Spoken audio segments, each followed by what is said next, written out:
Je pense que les professionnels de santé ne sont pas suffisamment au courant de la loi Leonetti et des détails de sa mise en œuvre.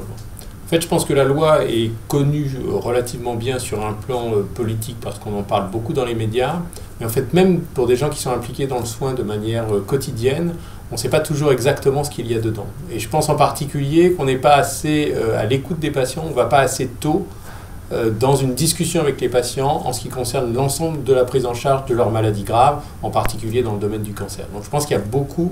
de formation à faire sur ce que comporte la loi Leonetti, sur la façon dont on peut l'appliquer à la prise en charge des patients. Et c'est vrai que de ce point de vue-là, en tant que thérapeute, je pense que de collaborer avec des équipes de soins palliatifs, des équipes mobiles de soins palliatifs, dans un cadre multidisciplinaire, c'est une aide considérable et c'est une avancée considérable, potentielle dans le futur, très importante. Alors, est-ce que vous pensez, je vais plus loin, que sur les soins palliatifs, il puisse y avoir aussi un apport de la part de proches de soins palliatifs en termes d'éducation thérapeutique, par exemple?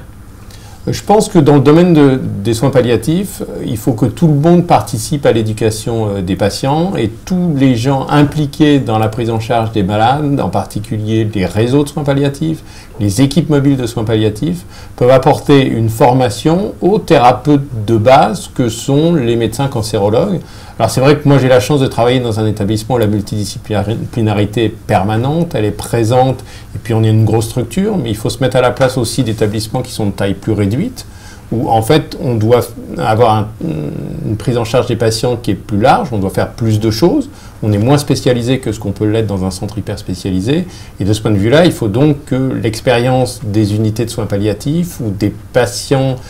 et des familles qui sont autour et des équipes mobiles de soins palliatifs qui sont autour des patients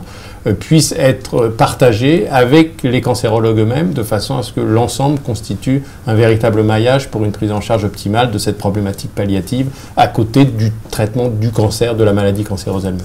Parfait. Alors une dernière question que j'ai posée tout à l'heure aussi.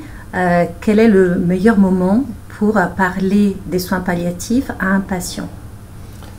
À la question quel est le meilleur moment pour parler des soins palliatifs à un patient, il est assez difficile de répondre d'une manière, je dirais, uniforme. Je pense que le plus tôt est le mieux. Autrement dit, quand on commence une chimiothérapie à visée palliative chez un patient, je pense qu'il faut déjà avoir en tête la problématique du traitement du cancer par de la chimiothérapie ou de la radiothérapie par exemple, mais également la problématique du traitement de tout ce qui est autour, de tous les symptômes, de tout ce qui est la prise en charge véritablement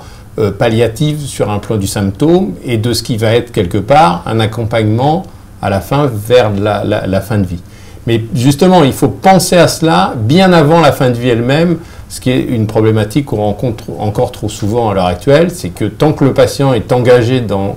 du soin chimiothérapie, avec des réponses à la chimiothérapie, eh bien le cancérologue est content et on ne se préoccupe pas trop de cette problématique soins palliatifs. Et ça, je pense que c'est une erreur qu'on fait nous, les cancérologues. On doit aller de plus en plus tôt vers une discussion avec les patients et avec les familles pour essayer petit à petit de les amener dans une situation où ils se posent la question de ce que va être leur devenir, de ce que va être leur vie, et pas simplement de ce que va être leur mort. Et je pense que de ce point de vue-là, on a un grand rôle à jouer.